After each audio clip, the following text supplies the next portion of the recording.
रंजन जी, देखिए शुरुआत तो यहाँ पर सीधे तौर पर रागिनी ने भी यही सवाल उठाया। अगर आप बिहार के जातिगत सर्वे को लेकर क्रेडिट लेते हैं तो वो भी तो आप करवा पाए, तो आरजेडी के साथ ही करवा पाए थे ना।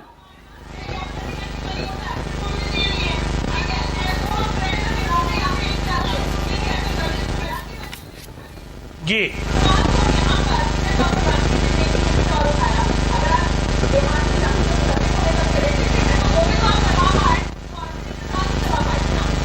देखिए, सबसे पहले तो आरजेडी और कांग्रेस के इस झूठ पर मैं पर्दा उठाना चाहूंगा और मैं इन दोनों से कहूंगा कि अनइंटरप्टेड पहले सुन लें और उसके बाद इस पर प्रतिक्रिया देंगे।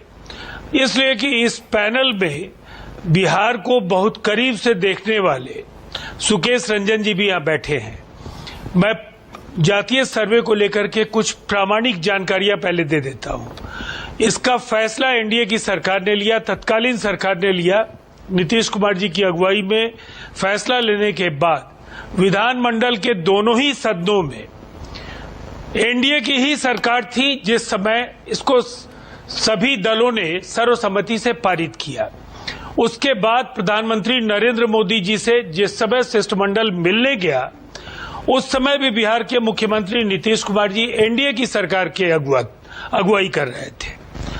और जिस समय ये अलायंस टूटा और आरजेडी आई, इनकी भूमिका बस इतनी है कि इन्होंने उस काम को जारी रखने में अपनी ओर से कोई एतराज नहीं जताया।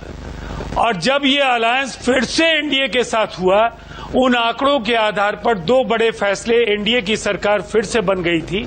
उसने लिए पहला जो जातीय जो आरक्षण है, उसमें बढ़ा हुआ जो दायरा आरक्षण का था, उसको लेकर राज्य सरकार ने जो निर्णय लिया, उस फैसले को पटना हाईकोर्ट ने उस फैसले को खारिज किया और हम लोग सुप्रीम कोर्ट में गए जहां ये सब जुडिस है। और दूसरी तरफ 94 लाख आर्थिक दृष्टि से पिछड़े परिवारों की पहचान की गई और उनके हर एक सदस्य, परिवार के एक सदस्य को याचिका गई थी 2 लाख रुपए का आर्थिक सहयोग देने का। हाईकोर्ट ने खारिज क्यों किया? किसकी याचिका पर? देखिए, अब मेरी बात सुन लीजिए। किसी भी पॉलिटिकल पार्टी की याचिका पर वो खारिज नहीं हुआ था। मैं जो बता रहा हूं वो बता रहा हूं विधानमंडल का प्रस्ताव जिसमें भारतीय जनता पार्टी साथ थी। जो एनडीए की सरकार का फैसला है वहां भारतीय जनता पार्टी साथ थी। तो बिहार का जो एक हमारा अनुभव है, सामने आने के बाद उन आंकड़ों में गड़बड़ी की बात भी भारतीय जनता पार्टी के नेताओं ने की। नहीं, अब मेरी बात सुन लीजिए। यह आरोप बाद में कांग्रेस ने लगाया। अब मैं जो बात कहना चाहता हूं ज्यादा है, मैं बिहार के जातीय सर्वे की हकीकत ये है और देश में जातिगत जनगणना कराने के लिए वैसे आपने कई गंभीर सवाल पूछे हैं, लेकिन मैं एक बात दोहरा देता हूं। जिस पॉलिटिकल पार्टी को 6 दशक इस देश में तो बोला की सरकारों को चलाने का अवसर मिला और अनेक राज्यों में उनकी सरकारें बनी, जातीय सर्वे राज्य करा सकते थे, संविधान इसकी अनुमति देता है। तो फिर आरजेडी 90 से 2005 तक बिहार में 3 कार्यकाल उनके पूरे हुए, क्यों नहीं करा पाए?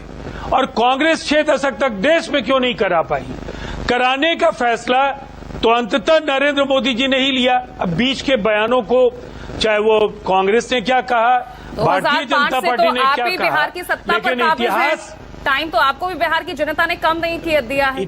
तो ऐसा ही क्यों हुआ कि सरकार में आप आरजेडी के साथ थे तभी ये पॉसिबल हो पाया? सवाल घूम फिर का वहीं आ जाता है ना। बात सुनती नहीं है कि आज मुझे ऐसा लगता है कि आपने मन बना लिया है कि कोलाहल हो। मैंने कहा ये फैसला एनडीए की सरकार ने लिया था। एनडीए की सरकार में विधानमंडल के सर्वसम्मत प्रस्ताव के आधार पर जब देश के प्रधानमंत्री से बिहार का शिष्टमंडल मिला, उस शिष्टमंडल की बात के बाद प्रधानमंत्री जी ने कहा कि जनगणना आप केंद्र में अभी ये संभव नहीं है जातिगत आधार पर, इसलिए कि इसकी तैयारियां शुरू हो गई हैं, लेकिन राज्य कराना चाहें तो आप जातीय सर्वे करा सकते हैं। उसके बाद राज्य सरकार ने जो संकल्प लिया, वो संकल्प भी एनडीए की सरकार का था। उसके बाद इनके साथ के अलायंस में ये काम रुका नहीं, बस इनकी मेहरबानी इतनी है। उस पर जो निर्णय हुआ है उन आंकड़ों के आधार पर, वो फिर एनडीए की सरकार थी। तो फिर इसमें मैं तो यही कह रहा हूं कि इतिहास में ये दर्ज होगा। जातीय सर्वे नीतीश कुमार जी ने 1931 के बाद पहली बार देश को प्रामाणिक आंकड़े अगर किसी राज्य ने दिए तो वो बिहार था, और देश में जातिगत आधार पर जनगणना कराने का निर्णय प्रधानमंत्री नरेंद्र मोदी जी ने लिया। बाकी बयानों को कोई याद नहीं रखेगा। पूजा जी। जो फैसले राजीव जी उन पर जनता सुकेश भाई मुझे जवाब देने दीजिए। एक मिनट सुकेश भाई। समय कम है, दो अभी हमारे गेस्ट बोले नहीं हैं, लेकिन एक इंटरवेंशन आपके सामने करता हूं और उसका छोटा सा जवाब दे दीजिएगा राजीव जी। बस इतनी सी गलती, सब कुछ ठीक है, एनडीए ने मिलके उसको करवा दिया, एनडीए का ही रोल था, नीतीश कुमार का रोल था, बीजेपी और जेडीयू साथ साथ थी, सिर्फ इतना नहीं करवा पाए आप राजीव रंजन जी, और इसका दुख आप प्रकट कर दीजिए आज गुरु प्रकाश पासवान से कि आप उसको आरक्षण की संविधान की 9वीं जो सूची होती है उसमें नहीं डलवा पाए। देर कर दी बस बीजेपी अच्छा, ने वहां, अब नहीं तो वो जुडिशियल इससे बाहर हो जाए। अब मेरा जब स्क्रूटनी से बाहर हो जाए। मैं समझता हूँ आलोचकों का पूरी तरह से मुंह बंद हो जाएगा इसके बाद। अगर कोई कानून बनेगा या कोई अधिनियम बनेगा 9वीं अनुसूची में, उसके बाद ही उसे लाया जा सकता है। जब ये फैसले बिहार सरकार के फैसले पर पटना हाईकोर्ट ने जिस समय में उसको रद्द किया और फैसला के बाद जब हम अपील में गए, ये ऑनरेबल सुप्रीम कोर्ट के समक्ष जब ये लंबित है, तो बिहार का फैसला तो स्टैंड नहीं कर रहा है, तो 9वीं अनुसूची में ये जा ही नहीं सकता है। इसको किसी विधिवेत्ता से इसकी पुष्टि करा लीजिए। तो फिर झुंझुना पकड़ा दिया गया ना, जो आरोप आप विपक्ष पर लगाते हैं, कांग्रेस पर लगाते हैं, उसके द्वारा कराए गए राज्यों में तो जो आप जातिगत कोर्ट से सर्वे ऊपर कराए हैं हैं, फिर तो वही पूजा हो गया जी, ना। लेकिन नवल पूजा किशोर जी, क्रेडिट तो हम आप लोग- भी लेते नहीं घूमते हैं। आप और नवल हम किशोर कोर्ट से ऊपर हैं क्या? देखिए